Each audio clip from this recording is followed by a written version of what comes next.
Welcome, our dear guest, to the Velvet Room. We shall be your guides to the land between mind and reality. It is our job to assist you through... Mitchell? Yes? Oh, I'm doing that thing again, aren't I? Yeah.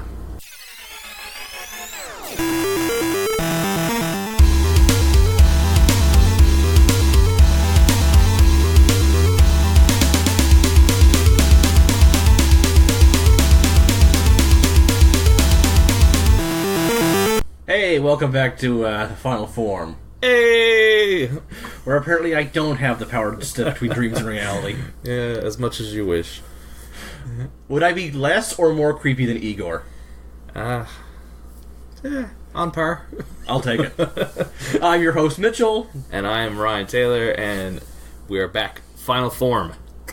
This is the first episode we've recorded in a while. Yeah. It might not seem that long in terms of the release schedule, just because how it works, but it's been a while. Life has been very hectic for both of us. Yeah. You got to go see Avengers, though. I did. I'm jealous, even though, due to my own life's hecticity, I haven't even seen the last Avengers movie yet. And nobody has spoiled it for me, so nobody start. You know what? If you can keep avoiding spoilers for both those, you might be in the prime position to watch both of them in a back-to-back showing for the first time. That might be the intentions we're going to do if the release of this one comes out pretty soon. Yeah. We'll see how that goes. Mm-hmm. Luckily, I find the Marvel movies come out faster and faster after theaters. Yeah, which is a good thing. This is a non-anime tangent, but Disney and Marvel are trying to push for quicker release schedules from theaters to home entertainment. At worst come to worst, we're going to get when Disney Plus comes out. Yeah, exactly. Because they'll own all that. Yeah. Anyway, anime. Yeah. Today we're going to cover the topic that's pretty much back on everyone's mind. Yeah. Persona 5. Yes. Actually, I started the game myself just a couple nights ago. I'm not very far. I've barely touched it, an hour sit down, but I'm going to finally dive into it myself. I held off on this one a little bit. I'm sure you can read the title. We're doing Persona 5, the animation here. But I held off on watching too much of the anime because I didn't want to spoil the plot of the game. Honestly, this is going to be a weird tangent, but comparing the Persona 4 anime and the Persona 4 game, I find you can do one or the other and get pretty much the same general feeling. Yeah. The game will be a bit better because it's a bit longer and there's more fluff, but some would consider that filler. Mm-hmm.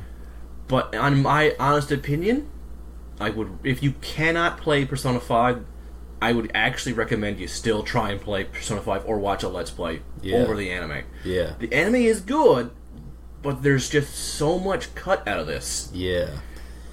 And it's one of those things where, to an extent, JRPGs and anime kind of go hand in hand. Well, yeah, they... at least in terms of content. Yes, but they turn what must be a nearly, I want to say, 100-hour game into, a 12, 14-episode anime series? Yeah. That does not translate well. No, it's 25? I could have seen that going. Yeah.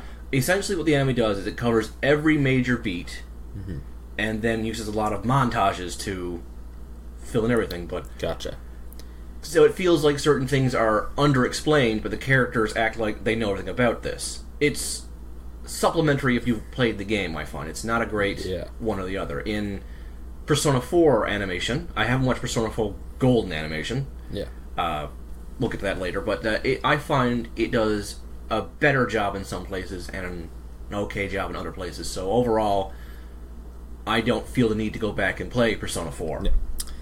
But for this one, I can't see anyone going, wait, what? Slow down. What? Where are we? Okay. Like every single episode that we do, we are already ahead of ourselves 4 minutes in. Yeah. Let's back up. What is Persona? Do you want the actual answer, or do you want the game's interpretation of Persona? No, not even what is a Persona, but let's talk about this franchise on its own. I mean, Atlus's Shin Megami Tensei is a long-running video game series that has a spin-off called Persona, which ended up being far more popular than their mainline series. Yes. And I'm just going to say this about a side tangent about Shin Megami Tensei. Yeah. If you want a ball-bustingly hard series of JRPGs, Shin Megami Tensei is basically, well, the joke is overused, but the Dark Souls of JRPGs. Okay, yeah. They'll take you and bend you over and... Yeah. Yeah. Persona is using almost all the same rules, only it's done with easier to get you into it. Yeah. It can still be redonkulously hard in places, but... So what we're reviewing today is the anime adaptation of the 5th entry in a series of games that were a spin-off of a previous series of games. Which is based off Do a they go novel. They go further back? I believe the Shin Megami Tensei is based off a novel. This is like the Russian doll of Japanese pop culture, right? Yes, Atlus, the company who makes the Shin Megami Tensei and Persona games, are a very strange company when it comes to what the hell they're doing, and them making a nesting doll of things is very much how they do things. In fact, Persona's not the first spin-off of the Shin Megami Tensei series, from what I understand. There's the Devil Summoner series. Yeah, there you go. Then there's the spin-off where you get to play as one of the actual devils. Of course. Which I think had 2 or 3 spin-offs as well. And not to mention the Persona spin-offs, was it Dancing All Night? Dancing All Night. And the Arena. Arena and the Q series. Yes. And we're about to get a Dynasty Warriors spin-off.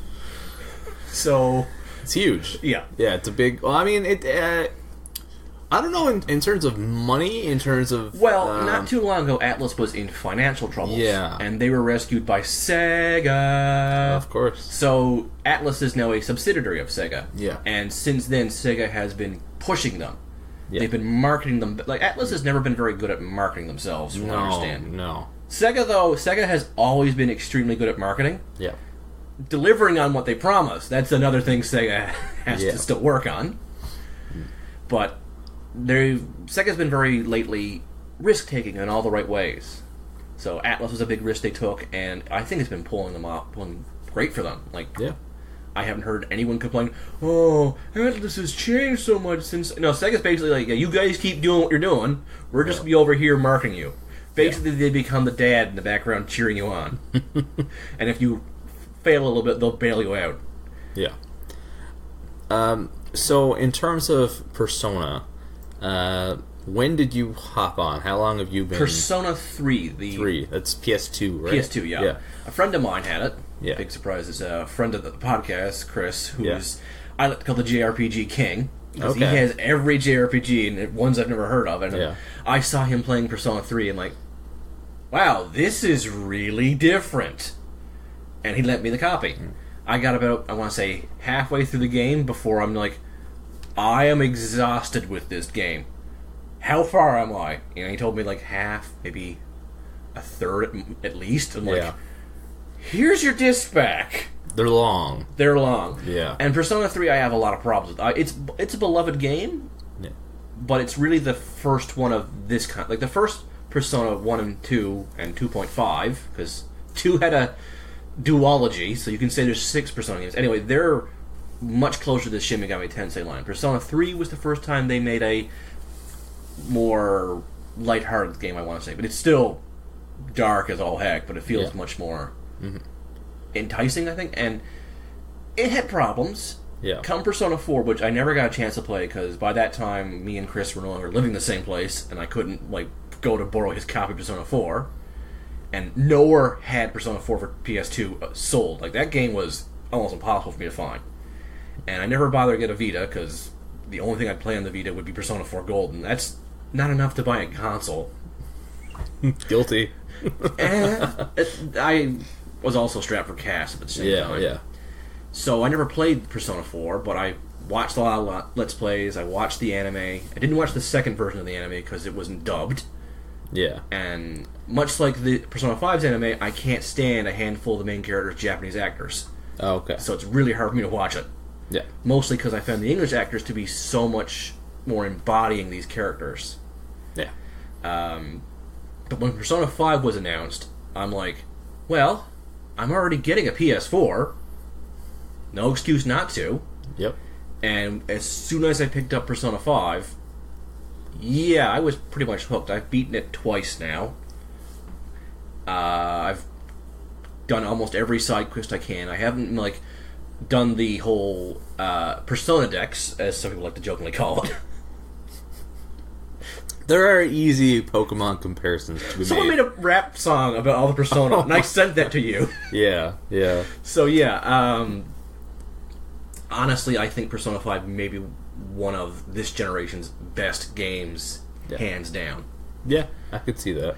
Technically, though, it's kind of a like Persona always tends to be we made a game, the new generation console's out. Oh, give us an hour and we'll try and boost it to the new console. Yeah, because they did that with Persona 4. They didn't really boost it to the PS3 when the PS3 was out. Yeah, and it kind of bit them in the bum. Yeah, because Atlas is a very perfectionist company, from what I understand. In certain areas, in other areas, they just push it up. It's weird. Yeah, because Persona 5 is getting a re-release. Basically, Persona 5 The Royal, or Super Street Fighter in a sense. It's basically the same game, only with a few extra things here and there. Yeah.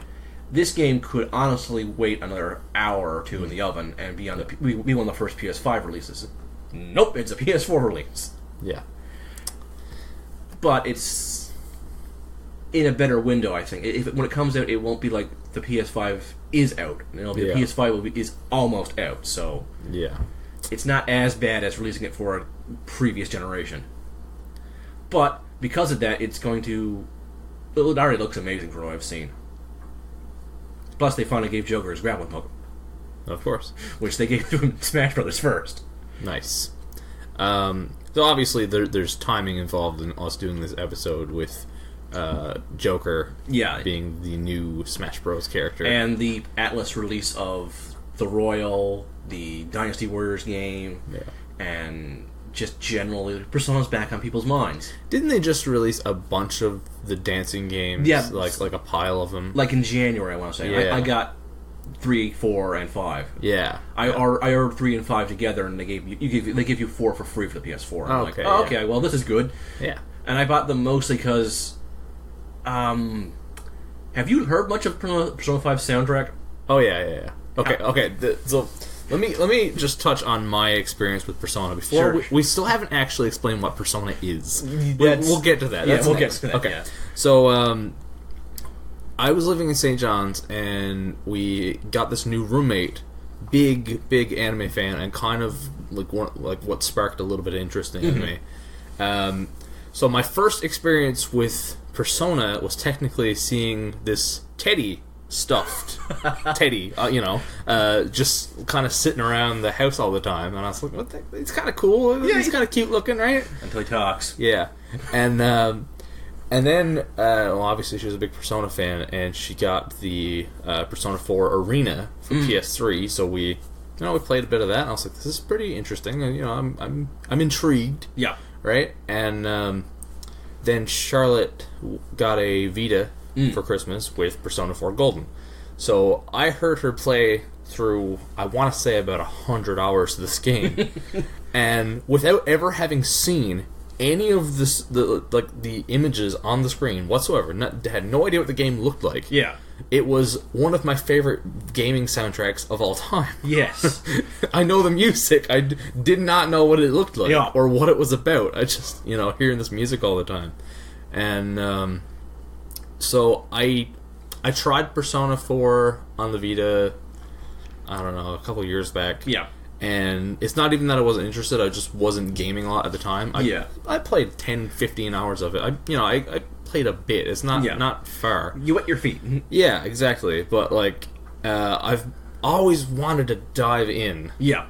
And the same thing really happened with Persona 5, because Charlotte got that for the PS4, and now I know the soundtrack, don't know the game. So it's... Persona, for me, is these soundtracks to, these great gaming soundtracks that I love, attached to games I've never played. Yep. I can understand that. Yeah. Well, I say I played about half of Persona 3. That's still kind of how I more remember Persona 3 is for its soundtrack than its gameplay. Yeah. And I liked some of its characters, but I can't remember them to save my life. Persona 4, I like the characters, I remember them, and then I think of the music. And Persona 4's music is fantastic. Persona 5's music, though, took it out back and shot it. And just said, I'm the king now. Yeah. And it honestly is.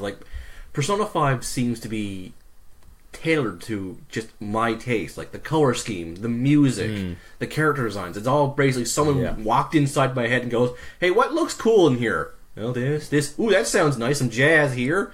Let's just paint everything black and red with a little splash of white here and there, and we're done."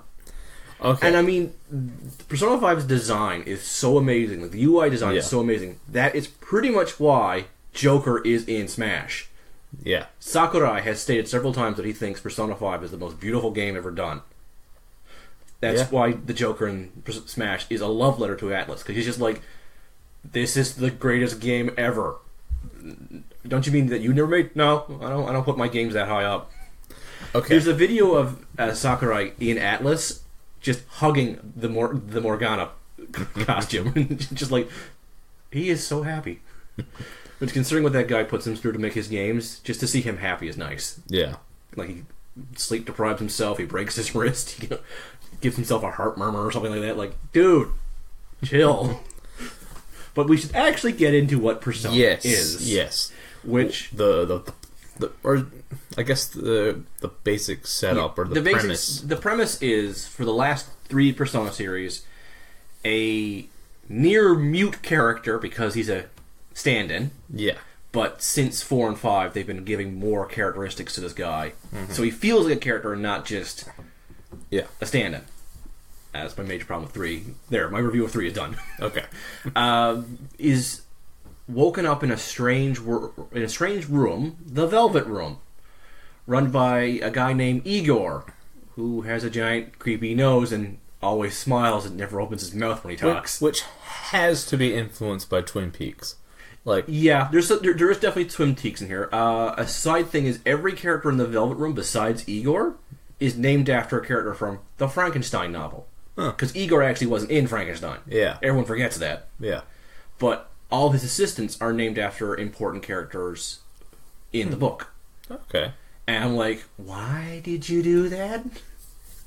Because references. Yeah. Persona loves its references. Yeah. Oftentimes you don't get why they're referencing this, but they do it anyway to prove that, hey, we read books, and not just Japanese mythology.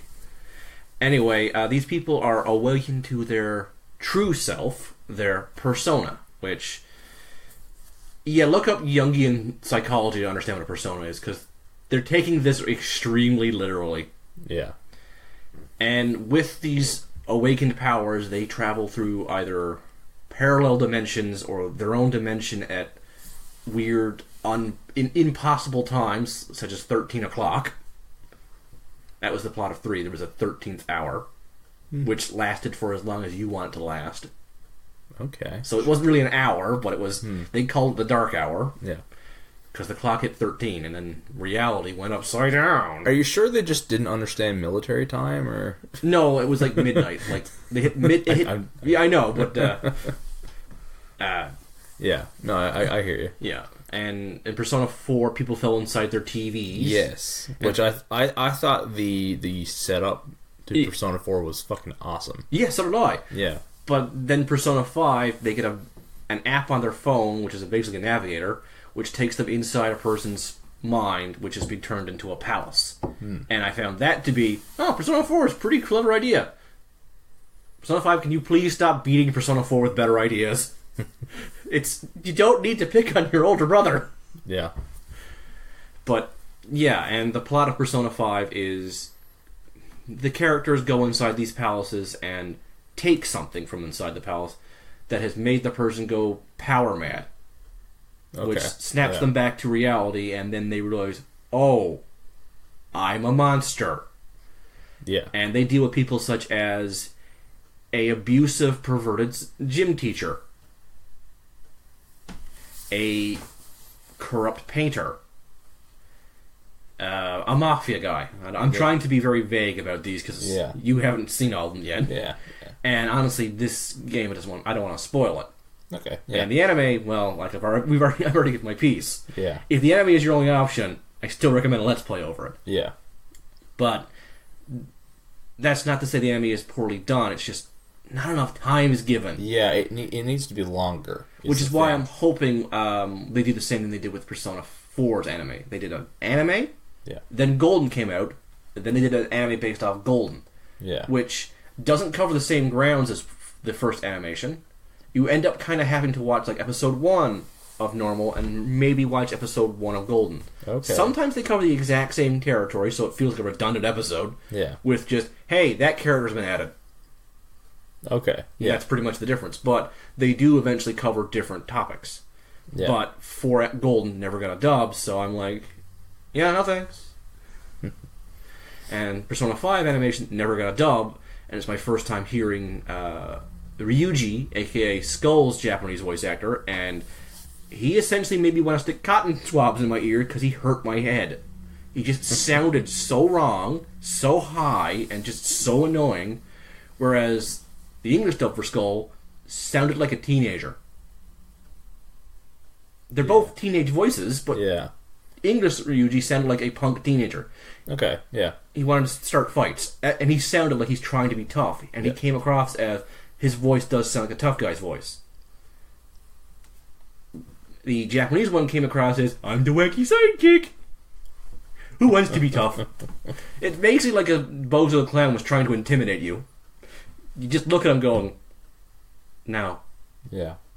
But English Ryuji sounds like, oh shit, that punk teenager's gonna, beat up the store. Get off my property, you damn kids. So it worked better for him, and he's supposed to be kind of a very well-meaning delinquent. Yeah. Which is what you can call all the main characters of 5. They're very well-meaning delinquents. Yeah, that's about right. And Persona 5 really is trying to tell a story about how the Japanese look at criminal records. Which is... Because Japan is still trying to be a very honor-based nation, Yeah. breaking the law brings dishonor to your family.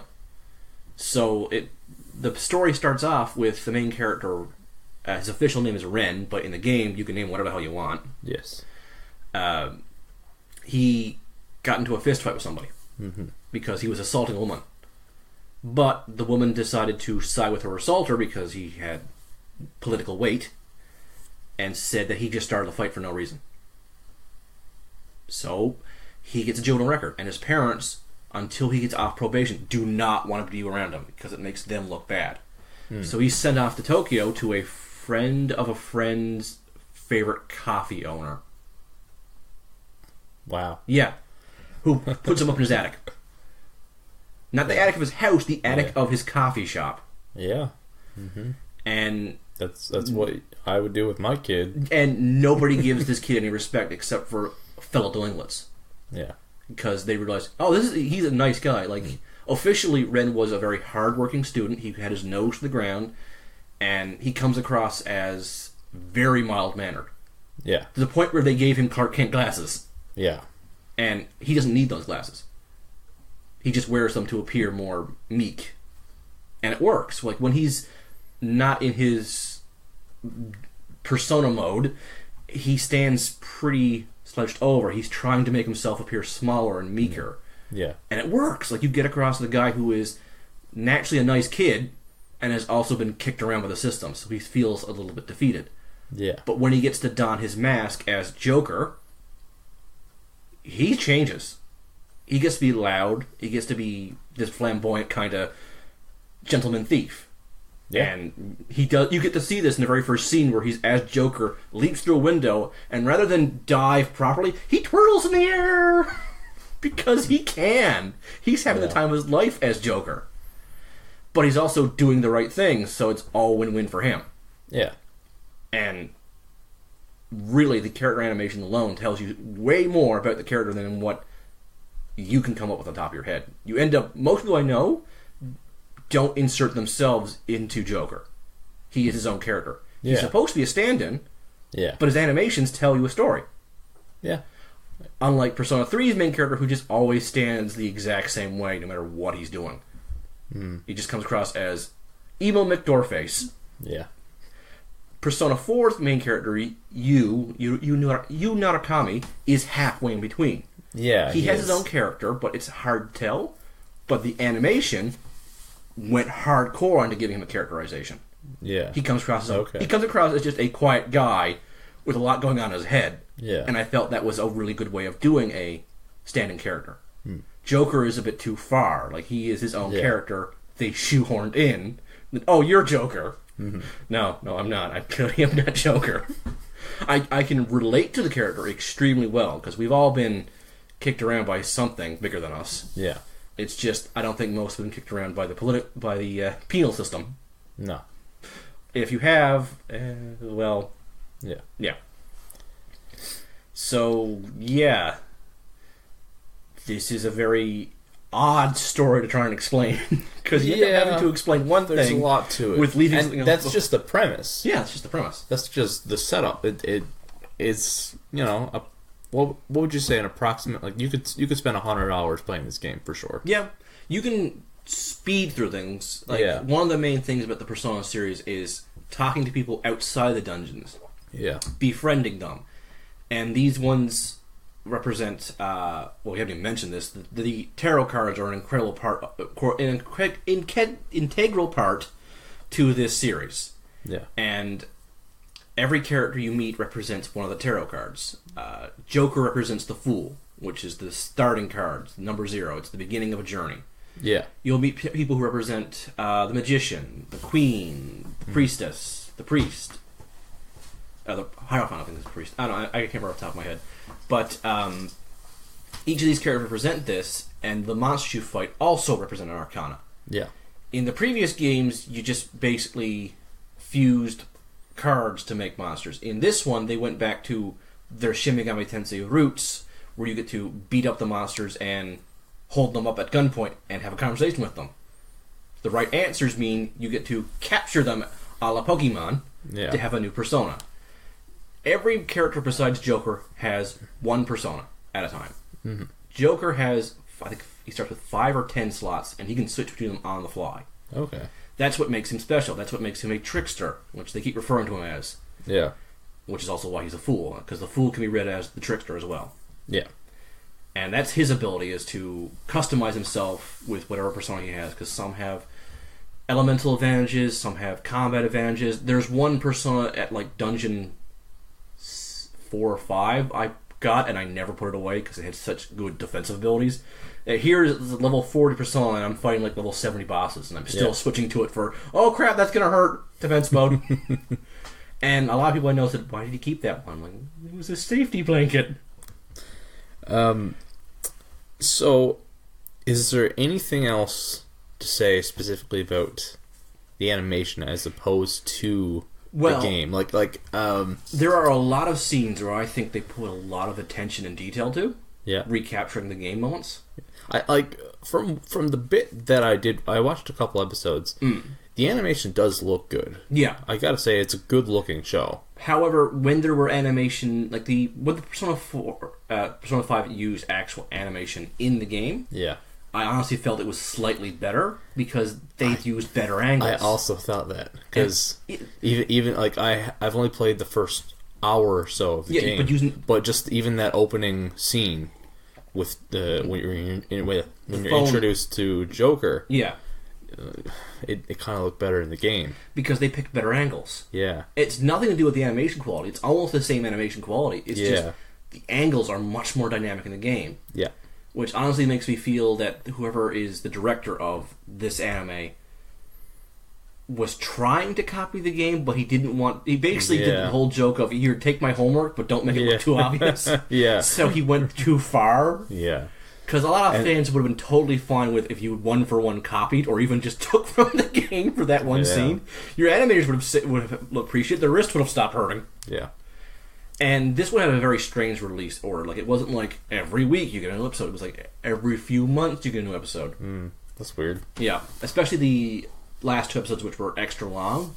Which, honestly, they didn't feel extra long. Which is a good thing, but also a bad thing. Like, basically, I just picked my favorite parts of Persona 5 of the game and watched the correlating episodes. But I will say this, though. The second opening song, Dark Sun, for Persona 5 animation... Okay, yeah. Yeah, that is one of the best songs related to Persona 5, I want to say. Yeah. It just starts off really intensely good. And that's not featured in the game at all? No, it's not at all. They do use a lot of the game's soundtrack in the game, and they do it incredibly well. Like, if you tried to come up with a whole new soundtrack, the comparisons, it would fall flat. So they literally just did that. Like, yeah. I think there's a few remixes here and there, which are on par, but there's not too many original songs. Yeah. And where they are, I don't even remember them. No. I could just be trying to think, was this original song? Doesn't sound as good as the one I think of when I think of this scene. But overall, it's very, very competent, but it doesn't have enough time to do what it's trying to do. Yeah. And that's not really a flaw of the anime. It's just, maybe they should have waited a little bit longer to adapt it. Yeah. And done a bigger series. Like, 25 episodes might have been enough, but I honestly think they could have pulled an entire 50-episode series out of it. And not just that, but like Persona 5 the game is so fresh. Yeah. That it's like the comparisons are right there in front of you. Yeah. If you had waited and Persona 5 was a couple console generations ago, and then you brought this back as a new animation, you'd say, "Oh, I love this game back in the day. I'll rewatch this." Yeah. Basically, they were worried that if we don't do it while we're relative, no one will watch this. Yeah. Which is also... It makes some sense, but that's not having confidence in the sales you had. You should have taken one look at those sales and go, let's hold off a little bit. Yeah. Or what they could have done is finish the series right before Royal's release. Yeah. So Persona's on everyone's mind. But won't people get Persona 5 Burnout? I haven't known anyone who has Persona 5 Burnout. If there was such thing as Persona 5 Burnout, then people wouldn't finish the game, would they? No. I had Persona 3 Burnout. That happened to be really badly because the game was not well paced. Yeah. Persona 5 I felt was immaculately paced for a JRPG. Yeah. Which is why I'm kind of curious about the Royal version, which is going to have more content. Yeah. I'm like, is that going to throw off the pacing? Because from what I understand, people's actual problem with Persona 4 Golden was it threw off the pacing. And a lot of people don't care for the additional characters added. Okay. I like the main character people complain about. She has a very cool design. Yeah. But people said she added nothing, and fair enough. If you think she added nothing, then I can't argue with what you feel. Yeah. I just honestly felt that I was happy with more Persona 4, even though I couldn't. Even though I haven't watched Golden yet, I've watched Let's Plays of Persona 4 Golden, and if I'm going to rewatch the Persona 4 Let's Play, which yes, I do that every now and then, which tells you how good the game is. Yeah, I prefer watching the Golden stuff.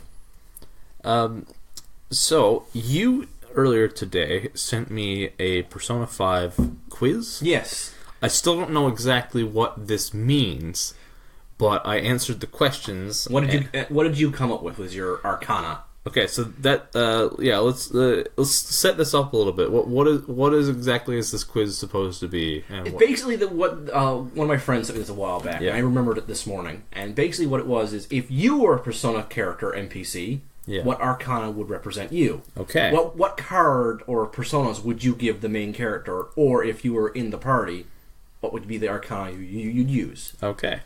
So, it was a 33-question quiz. I know. It was pretty lengthy. It was. I actually had fun with it. Because a lot of those quizzes are like complete bullshit. Yeah. This was still bullshit, but it was fun. Like, it wasn't like a BuzzFeed, pick one of these ice cream cones and we'll tell you what car you should buy, right? Like, yeah, those ones are like, what? Yeah. No, but it was more about, like... your actual self. Yeah, like, where you stood on different things morally and... Yeah. Yeah, it was interesting, I gotta say. And it even tells you what your next most likely card is below the one it gives you as your number one. Oh, really? I missed that. Okay. I don't have that here. That's fine. Yeah. I just screenshotted my result. I got the Judgment. Ooh. The Arcana. Arcana is how I heard it pronounced. The Arcana is the means by which all is revealed. At the end of this journey, there was nothing but an empty space, a vast land with emptiness. And he finally understood that the journey was himself, his life, and how he lived. The Judgment Arcana in Tarot is associated with realizing one's calling, gaining a deep understanding of life, and a feeling of acceptance and absolution. Which means you're pretty much... you know who you are. Yeah, I would agree with that. You're pretty happy with yourself, too. Yeah. You know there are things... I'm pleased as punch. You know there are things to improve about yourself. Yeah. But you also realize there are limits to yourself. Yes. Which is a pretty good card to get, and it's often considered one of the more final Arcanas in the game series. Yeah. I got Hermit. which I don't have the actual. Wow. I don't have the actual screenshot Okay. of what the hermit means, but essentially it means I am deeply into reflecting of myself. I'm at that stage where I'm like, I need to know more about myself. It doesn't necessarily automatically mean that I'm antisocial. It just means that I'm more inward facing than out in the world. Okay. The other one I got as my number 2, which was like hermit was like almost max, and the second was so close it could honestly be flipped if I answered one question differently. Yeah. Was the hierophant, which is the priest, which means I'm spiritually aware of myself, which I actually think also does fit me. Okay. Hierophants are also seen as people you can go to for life advice, which I thought about that and realized, oh my god, every one of my friends seems to do that. I end up being a counselor, like 4 or 5 people I've never met in my entire life, where they just come to me as like some sort of guru of life advice that, oh sure, I can give life advice, I just can't follow it. Which seems pretty fitting for both the hermit and the hierophant for me. So, we're using this quiz as part of our own content, so I will give a shout out to the creator. The author of this quiz on quotev.com was Chrome Lenart. So give it a try. We can post the link up. Yeah, and let us know what your persona your arcana ends up being. Yeah, that'll be pretty cool, actually. Get the listeners involved. Yeah, because I'm curious if we can make an entire like all the arcana, so if anyone ends up being the Joker next time, they can come to us and our fans to get their confidants.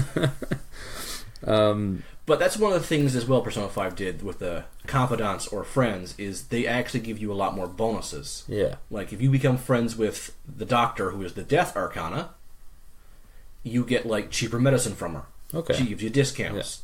Yeah. If you become friends with a kid who is really good at shooting video games that use light guns, he ends up teaching you tricks for your gun, which end up being a big help in combat. So it's outside combat assistant and inside combat assistant you can get. And when you become closer friends with your party members, they behave better in combat. Like, they'll slap the shit out of somebody if they're poisoned. Like, I will literally slap the poison out of you. How did you... Oh, thanks, Skull. That reminds me of Scott Pilgrim, when a character slaps the hair dye out of someone's hair. I mean, I can understand slapping someone awake or out of confusion, but like, I'm poisoned or paralyzed, and they run over with a Japanese-style comedy fan and slap you with it, and you're like, oh, thanks, I can fight normally again. But they also have things like if you critically shoot an enemy, they'll notice the enemy is wounded and down, and immediately say, hey, can I finish the job? And they'll just run it with their gun. Which I just always picture Skull doing it, because he's got a fucking shotgun in his gun, and I respect that. Yeah. Someone who brings a shotgun to a fight. And I haven't even gotten into how detailed each of their costumes and what their costumes mean and what their costumes reference. Because Skull references Kamen Rider. Oh, nice. The ascot he's got and the style jacket is almost a nod for biking styling. And whenever I see it, I think he looks like Kamen Rider the First, which was a remake of the very first Kamen Rider. Yeah, that's what I think of. And then there's actual Queen, who is an actual fucking biker. So I'm just like, wow, this game really speaks to me. One character, one of the last party members you get, Noir, she's dressed as a prince. Because that's what she likes. She likes a heroic... No prince came to rescue her, so she became her own prince to save herself. Nice. So a prince, not like the artist formerly known as Prince. No. Not Purple Rain. More like a Musketeer-style Prince era. Yeah. Even with the Musketeer hat. Okay. No Raspberry Beret. No, unfortunately, no. No, okay. I also love her persona, which is this proper-looking lady, which her dress opens up and 3 Gatling guns pop out. You're just like, that tells you a lot about this girl. Casual. Her also weapon is a fucking battle axe. Yeah, why not? And she's literally like the rich girl who, should be snobbish. No, her choice of weapon for this is a battle axe. Like, that tells you so much about her, and the fans latched onto that she has a secret psychotic side. And it's hilarious. Because you'd think the one who had the psychotic side would be the one who looks the most like a dominatrix, which is the biker, who uses punch daggers as her weapons. Punch daggers? Yeah. Basically, it's like... See, punch daggers is something that you don't need to explain. No. You just need to say the words, punch daggers, and everyone says, ah, yes. Yeah. Got it. Yeah. I mean, that's what... Every character has a weapon that represents something about them. Like, Skull's weapon is... It's a pipe. Yeah. It can beat you with a pipe. Sure. It can turn into a... You can buy a baseball bat to replace it, or, but it's generally a pipe. Which just tells you how much of a thug he is. Yeah, and punch daggers tell you how much someone likes punching and stabbing at the same time. I mean, it's the best of both worlds. Yeah. It's like Green Arrow's boxing glove arrow. You want to punch a guy, but you also want to shoot a guy. 2 birds, 1 stone, right? Or you want to punch a guy and he's all the way over there. Yeah. You ever want to punch a guy, but he's running away from you? Use this. Oh, man. One girl uses a whip, and she's dressed like Catwoman. Of course. So you get where that's going. Yeah. And Joker's main weapon is a knife. Mm-hmm. And that really suits the guy. He looks prim and proper. With a mask, it looks like he could walk into any social event. To carry a knife, which means he would walk into a social event and slit some throats. And you never know. Haven't even talked about one of the things Persona 5 did way better than 4. The mascot character. Persona 4's mascot character was Teddy. Yep. I hated Teddy. Really? Every time he opened his mouth, I wanted to stab him. I like bear puns. Yeah. I hate bear puns now. Morgana, though, he wasn't annoying. He was your advisor. Yeah. People made jokes about how he's always forcing Joker to go to sleep for pacing of the game. Yeah. It is annoying. I want to go adventure. I want to make friends. Go to bed, Joker. Oh, I'll listen to my cat. But he honestly felt like such an integral part of the party. He was there from the start. Teddy ends up fighting alongside you later on. Yeah. Which makes me just feel him as an annoying Navi-like character. Yeah. Like, shut up and help. Your advice is useless. Yeah. Morgana's advice is okay, but he's also the mastermind for a lot of the plans. Like, he's the one helping you guys formulate your attack plans. And there's a reason why he's advising you. You can see it. It's not just because, I know how these shadows work, but I can only give you vague help. When you get the actual navigator character, who in the Japanese, her code name was Navi. In English, they named her Oracle. Yep. Because she's a redhead. And she hacks. Of course. So it's a very nice Batman nod. A lot of DC nods in here. Yeah, well, because DC was known as Detective Comics. Yeah. And detectives and gentlemen thieves go hand in hand. Yep. Also, I'm going to fight anyone who says Oracle is not best girl. I'm going to get into a fisticuffs with. Oh yeah, that's a whole thing. She is best girl. Best girl. Yep. Everyone has a best girl from Persona 5. You can date your teacher in Persona 5, which creeps the hell out of me. That's not legal. You can date your doctor. Also not. Well, depending on your age, depending on... Also, I don't understand how Japanese dating laws work. You can date an investigative journalist who is also in the same age as those two. Okay. Or you can date any of your female party members who are your age, mm-hmm. 1 or 2 year older or younger. Yep. And you can date other girls who are also in your age bracket. So that feels like they feel more normal. You know, the teacher, the doctor, and the journal. I love those characters, but I'm like, I can't get my head around getting a high school, sophomore to date either of you three. See, this is one aspect of, mostly JRPGs, but it's gone into RPGs in general at this point. Yeah. Where like there is there all these missions and there's so much to explore and do, and there's a whole side of the game that's just dating. And I never touch that side. No. It has no interest The in only it. reason why I ended up going for Oracle so fast because I actually really liked her story. I actually felt like I needed to protect her, and when I found out more about her, it's like, I thought you were cute before, but now, I just need to pick you up and keep you safe. No one will ever hurt you ever again while I'm around. Every other girl in the series, I felt like, you don't really get anything from being with Joker beyond friendship. That's what it felt like. Yeah. But people can take away so much from this game. It's so well written and so well paced. And we're really more entering the first video game episode of Final Form than the anime. There's nothing to talk about. I was going to call this Persona 5 the animation. I think I'm just going to call this Persona 5. Yeah, might as well. It's an umbrella. It's an umbrella. Yeah. If you don't have anything else to touch on, I do have a little question here as a follow-up. Sure. Unless you have anything else to touch on Persona 5? I think that's pretty much good. go buy Persona 5 if you haven't. Yeah. It's cheaper in places now, so... Yeah, it is. Or you can wait for the Royal version, which... my only thing I want to say is I hope to God the Royal version is DLC for people who have the original 5. It's not going to be, because that's not how Golden worked. No. Or how Super Street Fighter works in general. You have to buy the entire game all over again. Yeah. But if not, at least let us transfer some data from the original. It would be nice if, like... it'd be nice if they did it as, a DLC. If you said, like... the Royal add-on for however much, you have to have the existing game prior, or the full bundle, and sell that as a full price game. But if they're going to sell the game again as a full game, only way of playing it, please let us transfer data from the original. Like, let us have New Game Plus immediately. Yeah, that would be helpful.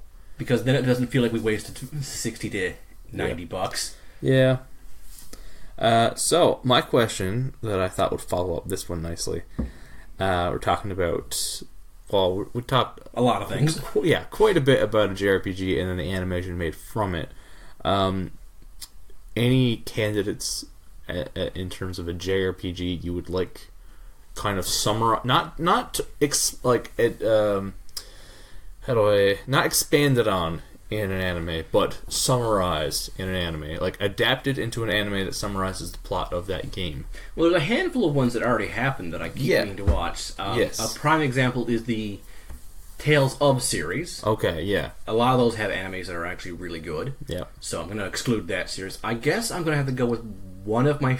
there are two I can think of. One for a laugh. Yep. I would love Super Mario RPG Legend of the Seven Stars to get an anime. Yep.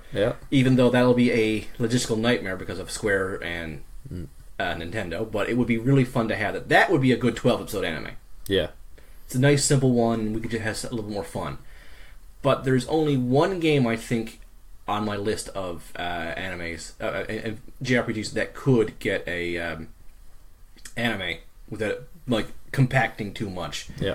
And that would probably be Dragon Quest IX. Okay. I had Dragon Quest wrote down here as well. Not because I've ever played any of it, but because it's too easy an answer. It looks like an anime. I mean, it's done by... Akira Toriyama. Yeah, exactly, right?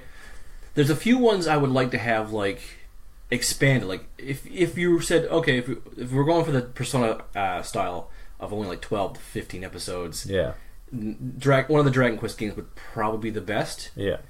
If we're going for like a 50+ one, I can say various Final Fantasies. Well, I mean, I'm not talking about the episode count. I'm talking about in terms of what the plot is. Oh, in that case... Not like, In that case, I would love Chrono Trigger, which is also drawn by Akira Toriyama. Really? I didn't know that one, no. And that's one of my favorite JRPGs of all time.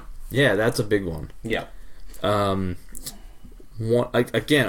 I haven't played that many JRPGs, so I don't have much in terms of what I've played. Yeah. But just looking at games that, why doesn't that have an anime? Yeah. Ni no Kuni. That really could easily. It's almost. It's made by Studio Ghibli, if I'm not mistaken. Or at least their art style designed it. No, I think it's under the Studio Ghibli banner. It was the first Studio Ghibli game, if I'm not mistaken. I mean, if I'm wrong, tell me in the comments, but. Once I read the plot synopsis for the first one, I was like, not really sure I want to play that. Yeah. But, yeah, if that was an anime, I'd probably watch the crap out of that. Yeah. Like... It looks good. Oh, it looks fantastic. Yeah. The plot just didn't, like, wow me. Yeah, I hear you. Which, when you're going to invest 100 hours into a JRPG, the plot has to hook you, in my opinion. Well, yeah, exactly.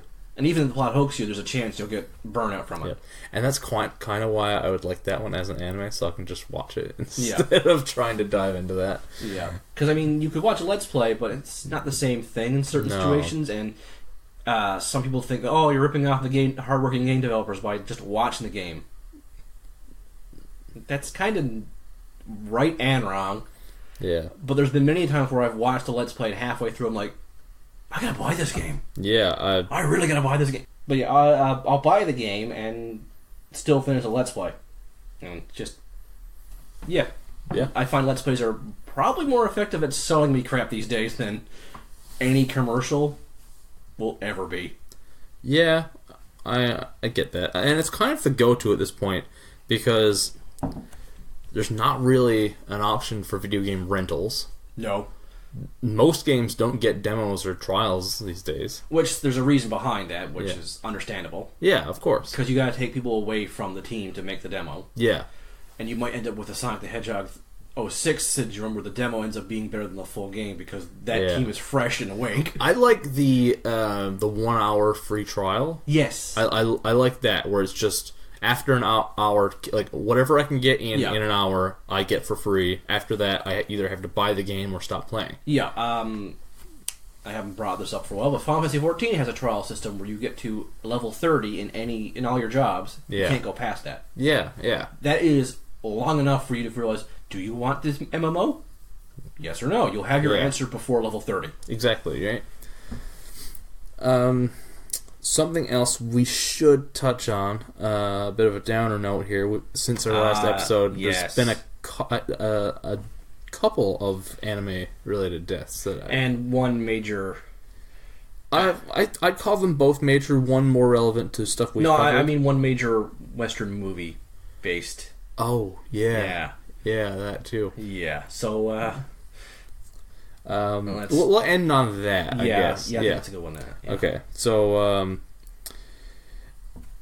first off, Monkey Punch. Yeah. Of course, the creator of Lupin the Third. Yeah, which pretty relevant, pretty fresh for us here.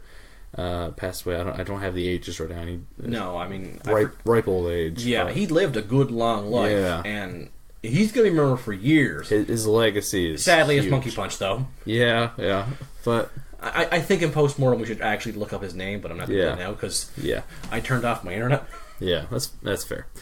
And the other, I'm not sure if I'm sure you've heard about it, but I thought this was relevant enough to bring up, and I might butcher the name, but Kazuo Koike? Kazuo Koike. He was the manga artist behind Lone Wolf and Cub. He passed away as well. Very recently. Yeah. Lone Wolf and Cub is one that keeps coming up. I've heard it's one of the greatest manga ever written. I've heard it. It's one of those things where you hear about it and you don't get around to it. Like people often say, I know a lot of people who read comic books and they know Watchmen is one of the best ones ever, but they don't get around to it because you don't have time to. And I've heard Lone Wolf and Cub is one of those ones where like it's on my list to read. Yeah. When do I find time for it? Yeah, and I'm gonna have to now. I think. Yeah, I think so too. And I just had to look it up. Monkey Punch, real name Kazuhiko Kato. I don't know if I got that right. Kato sounds. I've heard Kato associated with Lupin the Third, so you might be right on the pronunciation, or it might be a coincidence somewhere else. Yeah, but but great legacies of both those. And, we send our condolences, of course, to the friends and family of both those great men. And to the fans who have lost. Of course, the huge fan bases. Very important, amazing creators. Yeah. I would call them pillars of anime/manga. Yeah. We're losing a lot of the old vanguard of the original manga, and especially the comic book industry as well. Yeah. Who knows? If there is an afterlife, hopefully they're creating some sort of amazing thing. Yeah. And the third one? Yeah, we've lost... I can't remember his name now. I'm terrible at remembering names. But we've lost Chewbacca. Oh, okay. That's where you're going. Yeah, Peter Mayhew. Peter, that was it. Yeah. That was just yesterday. Yeah. That's very fresh. That's just a kick in the nuts. Yeah. It's a rough one. I mean... It's an anime podcast, but like Star Wars is beyond beyond genres, right? It is, and we're under the Jedi Dropouts Productions banner. We got to. I mean, it's pretty obvious we all care for it, and my God, that guy, he's been Chewie for how long? He hasn't been Chewie for the last couple movies. Okay. He had a couple of problems. C-3PO has been C-3PO for... Yeah, Anthony Daniels is out of the sidekicks, he's the last one. Yeah. Because Kenny Baker, who played R2-D2, passed away just same year as Carrie Fisher, actually. Yeah, that was a double kick to the nuts. And I forget the actor's name. I wish I remembered it. He played Admiral Akbar. He passed away around the same time. We're losing a lot of the original Star Wars cast. Oh, yeah, we are. Yeah. Forgot about that. Yo. Yeah. But it's... It's a sad day. Yeah. The greatest, I will say it, the greatest sidekick in pop culture history. I can agree with that. Like, it's hard to top Chewie. Everyone would say it's R2, but honestly, Chewie has more presence. And there's this thing, like the stereotype. Well, not a stereotype, but like the trope for a sidekick is you would think Batman and Robin, the little one next to you. Yeah. Not the towering sidekick, right? Yeah. Like, with a couple feet on you. But it really worked for those. The dynamic of Han being the the great salesman and the Wookiee in the background just to intimidate. Yeah. Like it's not smart to get a Wookiee mad. Exactly. So obviously rest in peace, Peter Mayhew. We started this off on a non-anime tangent where we're in an anime. Bit of a downer note to end it on, but Yeah. But that's the thing. You can't hide from sadness. No. Sometimes you've got to face it. It is what it is. Yeah. And on that note, I guess we're going to cap this thing off. Yep. You guys have received the Dork Arcana. It'll be the Wings of Nerddom. Yeah. Wow. You pushed that one a little. I'm trying to lighten the mood. All I can think of is being really goddamn corny. Yeah. And that's like I said, you have to face the sadness, but you gotta laugh at life too. Yeah. So laugh at me being a complete embrace your punsona. Yes, your punsona. Yeah. There we go. Yeah. Okay. Thanks for tuning in. Jesus, I'm dating myself here. Like this. Like you're listening to this on a fucking AM radio, right? Okay. Thank you for clicking on the link on your smartphones. Let's be real here. You're listening to this on your phone. Most likely, yeah. Except for the handful of weirdos like myself who listen to it on their laptops on YouTube. Yeah. There's a couple of you guys out there. Thanks to you guys as well. Thanks for listening, and as always, if you want to hear more Final Form or Jedi Dropouts or whatever else we do, we can check that out over at www.jedidropouts.podbean.com or wherever you listen to your podcasts. I highly recommend checking out the Podcoin app. It is my number one recommended place to listen to Jedi Dropouts right now. We are a featured podcast over there. You can get some gift cards out of listening to us. You can make donations just based on listening to us. I've made a handful of donations myself. And honestly, it's where I listen to all my podcasts now. I really do enjoy it. I'm starting to slowly move over there. Yeah, starting to slowly hop on board. Yep. Which probably means it's no longer relevant. Because I'm an old man at heart. The app suddenly crashes. Like, oh, Mitchell's here. Oh, sorry. No, that's how it feels like for me. Okay, let's get out of here. Yeah, you all take care. I might have to put some things back I may have taken from some people.